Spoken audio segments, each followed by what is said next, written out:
Shalom, salam sejahtera untuk kita semua. Kita berjumpa lagi dalam program 100 Hari Berdoa. Saya percaya Anda semua dijumpai dalam keadaan sehat dan diberkati oleh Tuhan. Saudara-saudara, saat ini sebelum kita membawa doa-doa dan permohonan kita kepada Tuhan, mari kita ikuti firman Tuhan. Namun sebelumnya, mari kita berdoa. Bapa di sorga, kebutuhan kami yang terbesar saat ini adalah tuntunan kuasa Roh Kudus-Mu. Saat mana kami akan membaca dan merenungkan firman-Mu, biarlah firman ini boleh menjadi berkat kekuatan penuntun dalam kehidupan kami. Dalam nama Yesus kami sudah berdoa. Amin. Pembahasan kita pada saat ini adalah Mourning has broken, atau tidak ada lagi duka cita. Saudaraku yang kekasih, firman Tuhan di dalam Matius pasalnya yang kelima ayat yang keempat berkata, berbahagialah orang yang berduka cita, karena mereka akan dihibur. Saudara, berbicara tentang duka cita, maka kata itu tidak lazim lagi bagi kita saat ini. Mengapa? Ketika pandemi COVID-19 terjadi secara global, maka kematian terjadi di mana-mana. Di Indonesia sendiri, sampai tanggal 23 Mei, sudah ada kurang lebih 1.351 jiwa yang meninggal akibat COVID-19. Belum termasuk kematian karena serangan jantung, oleh karena diabetes, hipertensi, stroke, kecelakaan, bencana alam, pembunuhan, dan lain sebagainya. Itulah yang dihadapi oleh yang namanya manusia yang hidup pada zaman ini. Seorang Perdana Menteri Israel, Golda Meir, dia mengatakan, siapa yang tidak pernah bersedih dengan segenap hatinya, tidak juga pernah mengerti bagaimana tertawa dengan sepenuh hatinya. Nah, saudaraku yang kekasih, apa sebenarnya arti dari duka cita dalam Matius pasal yang kelima ayat 4 ini? Ketika saya melihat, ada dua arti yang bisa kita ambil dalam ayat ini. Yang pertama, berduka oleh karena kehilangan orang yang dikasihi. Dan yang kedua adalah berduka oleh karena dosa yang menuntun manusia untuk semakin jauh dari Tuhan, atau dosa yang menuntun manusia semakin jauh dari penciptanya. Bible Commentary atau Seventh Day Adventist Bible Commentary jilid 5 halaman 325 mengatakan, sebenarnya duka cita di dalam Matius 5 ayat 4 adalah perasaan yang mendalam akan kebutuhan rohani yang menuntun manusia untuk meratap karena ketidaksempurnaan yang mereka lihat dalam kehidupan mereka sendiri. Saudaraku yang kekasih, berapa kali Anda hari ini datang kepada Tuhan dan mengatakan, Tuhan, aku manusia berdosa, aku manusia celaka, aku membutuhkan kemurahan-Mu. Ampuni dosa-dosaku, ubahlah hatiku, karena aku tidak layak di hadapan-Mu. Mari kita lihat pengalaman dari seorang yang bernama Raja Daud. Pengalaman ketika dia memimpin bangsa Israel, ketika dia berada di takhta tertinggi di zaman bangsa Israel. Dia pun banyak melakukan dosa-dosa dan pelanggaran, termasuk ketika dia melakukan dosa zina terhadap istri dari Uria yang bernama Batsheba. Di dalam Mazmur 51 ayat 3-6, ini adalah merupakan satu ratapan dari Daud sehubungan dengan dosa-dosa yang dia lakukan. Mazmur 51 ayat 3-6 berkata, kasihanilah aku ya Allah menurut kasih setiamu. Hapuskanlah pelanggaranku menurut rahmat-Mu yang besar. Bersihkanlah aku seluruhnya dari kesalahanku dan tahirkanlah aku dari dosaku. Sebab aku sendiri sadar akan pelanggaranku. Aku senantiasa bergumul dengan dosaku. Terhadap engkau sajalah aku telah berdosa dan melakukan apa yang kau anggap jahat, supaya ternyata engkau adil dalam putusanmu, bersih dalam penghukumanmu. Pada konteks Mazmur 51 ayat 3-6, di sana menyatakan bahwa Raja Daud, dia sementara merasakan duka cita yang mendalam sehubungan pengalaman pahit yang dia alami di dalam kehidupannya, sehubungan dosa-dosa dan kesalahan yang telah dia lakukan. Baik kepada sesama manusia, terlebih kepada Tuhan sebagai Kali Pencipta. Saudaraku yang kekasih, di dalam buku Told Mountains of Blessings, halaman 9 dan 10, Ellen G. White dia menuliskan seperti ini. Duka cita yang terlihat dalam ayat ini adalah kesedihan hati yang sejati oleh karena dosa. Dan ketika seseorang tertarik untuk melihat Yesus terangkat ke salib, ia melihat keberdosaan umat manusia. Ia melihat bahwa dosalah yang telah menyalibkan Tuhan yang mulia. Dia melihat bahwa meskipun dia telah dicintai dengan kelembutan yang tak terkatakan, kehidupannya telah menjadi adegan terus-menerus tentang rasa tidak berterima kasih, tentang pemberontakan sehubungan dengan dosa dan kesalahan. Dia atau Yesus telah meninggalkan sorga, tahta yang paling berharga.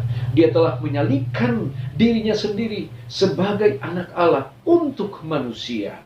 Dia telah dipisahkan dari Tuhan oleh karena jurang yang luas akibat dosa dari manusia.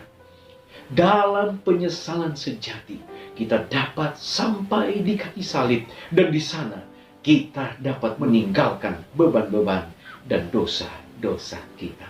Saudaraku yang kekasih, menjadi pertanyaan dalam kehidupan kita pada saat ini. Pernahkah kita meluangkan waktu sepenuhnya menyadari apa yang Yesus capai, apa yang telah Yesus lakukan bagi kita pada saat-saat di mana menjelang kematiannya adalah sesuatu yang sangat berharga untuk kehidupan kita saat ini. Sewaktu Anda melihat Juru Selamat disalibkan yang menanggung dosa-dosa kita, akankah Anda membiarkan pemandangan ini menembus hati saudara dan saya? Ketika Anda menginternalisasi penderitaannya, akankah Anda membiarkannya membuka mata Anda untuk melihat kekotoran dosa-dosa kesayangan yang masih melekat di dalam kehidupan saudara dan saya? Saudara yang kekasih, akui dosa-dosamu di hadapan Tuhan. Datang kepadanya dengan hati yang hancur. Itulah kita berduka oleh karena dosa-dosa dan kesalahan kita. Namun, satu jaminan, ketika kita datang dengan sungguh-sungguh untuk meminta pengampunan dosa, Dia akan memberikan satu kelepasan, bahkan penghiburan yang sejati, di mana Dia akan mengampuni dosa-dosa kita dan akan menyucikan kita dari segala kesalahan-kesalahan kita. Tuhan Yesus memberkati kita. Saya berdoa nama Yesus. Amin. Baik, saudara-saudara, kita akan datang pada doa pada saat ini. Yang pertama, kita akan doakan untuk pemahaman yang lebih jelas tentang apa yang sebenarnya terjadi di salib. Yang kedua, kita berdoa untuk pekerjaan di Malawi, agar dukungan keuangan dalam mereka membangun sanitarium dan pekerjaan misionari di wilayah itu boleh berjalan dengan baik. Kita juga akan berdoa agar orang-orang tidak akan tergelincir dengan teori konspirasi, sehingga mereka akan tetap berpusat kepada teori dari Kristus, yaitu akulah jalan, kebenaran, dan hidup. Kemudian kita berdoa untuk umat-umat Tuhan yang berada di Kepulauan Virgin, di mana mereka sementara membangun gereja, di mana gereja mereka terbakar, dan kita berdoa agar mereka diberkati oleh Tuhan, mereka ada kebijaksanaan untuk membangun kembali gereja di mana mereka digunakan untuk tempat beribadah. Baik, saudara-saudara, mari kita menghadap Tuhan, kita siapkan waktu saat ini untuk berdoa bersama-sama. Kita berdoa. Bapa di sorga, kami bersyukur untuk berkat Tuhan pada saat ini. Kami berterima kasih oleh karena kami boleh dikuatkan oleh firman Tuhan. Berbahagialah orang yang berduka cita oleh karena mereka akan dihibur. Saat mana kami berduka akibat dosa-dosa dan kesalahan kami, pelanggaran-pelanggaran kami yang memisahkan kami dengan Tuhan sebagai pencipta. Biarlah ya Bapa, setiap hari ke depan kami boleh akan terus datang kepada Tuhan untuk menyadari dan untuk mengakui dosa-dosa dan kesalahan kami, dan kami boleh memiliki rekonsiliasi dengan Tuhan sebagai Khalik Pencipta langit dan bumi. Terima kasih untuk jaminan pengampunan dosa yang Tuhan berikan bagi kami. Bapa di sorga, saat ini kami mau berdoa untuk pokok-pokok doa. Di antaranya kami berdoa, biarlah kami boleh menyadari sehubungan dengan pengorbanan Yesus di atas kayu salib. Kami akan terus melihat ke salib dan apa yang Tuhan buat bagi kami adalah untuk menyelamatkan dosa, untuk menyelamatkan kami manusia yang berdosa, dan akan menuntun kami kepada jalan keselamatan. Bapa di dalam kerajaan surga, kami juga mau berdoa untuk pekerjaan Tuhan di Malawi. Biarlah Tuhan akan berkati, di mana mereka akan membangun pusat sanitarium dan juga untuk pusat-pusat penginjilan lainnya. Biarlah Tuhan akan siapkan berkat-berkat bagi umat-umat Tuhan di sana, sehingga pekerjaan-pekerjaan untuk penginjilan boleh terlaksana dengan baik, nama Tuhan dipuji dan dimuliakan. Bapa di sorga, kami juga berdoa Tuhan untuk umat-umat Tuhan yang berada di Kepulauan Virgin, di mana mereka saat ini ya Bapa berusaha untuk membangun gereja mereka yang terbakar di waktu yang lalu. Kiranya Tuhan akan siapkan kebutuhan-kebutuhan mereka, sehingga gereja ini akan dengan cepat dibangun kembali, sehingga di waktu-waktu yang datang gereja ini boleh digunakan umat Tuhan, boleh berbakti memuliakan nama Tuhan. Bapa, kami juga berdoa Tuhan kiranya akan memberkati umat-umat Tuhan agar tidak tergelincir dengan teori konspirasi. Biarlah mereka akan tetap berfokus kepada Tuhan sebagai jalan kebenaran dan hidup, dan mereka akan selalu melihat bagaimana janji-janji indah di dalam firman Allah dan jaminan keselamatan yang Tuhan telah siapkan bagi kami semua. Terima kasih Bapa, kami terus bergumul untuk pandemi COVID-19 yang terus berlangsung saat ini. Biarlah ya Bapa, Engkau akan terus berikan kepada kami perlindungan Tuhan, terhindar dari terkontaminasi dengan virus corona ini. Kami berdoa khusus untuk bangsa dan negara kami. Tuhan akan berkati Presiden Joko Widodo, mereka yang bekerja juga di gugus depan. Tuhan akan campur tangan agar mereka juga dapat menjalankan tugas-tugas untuk memutus mata rantai akan penyebaran COVID-19 ini. Tolonglah kami Bapa, agar kami juga tetap setia melihat situasi ini, bahwa tidak lama lagi Yesus akan segera datang untuk menjemput kami, untuk menikmati akan keselamatan yang Tuhan telah siapkan bagi kami. Terpujilah Engkau ya Allah, dengarlah doa kami, ampuni dosa dan kesalahan kami. Doa ini kami bawa hanya di dalam nama Yesus yang menjadi Tuhan dan Juru Selamat kami. Amin.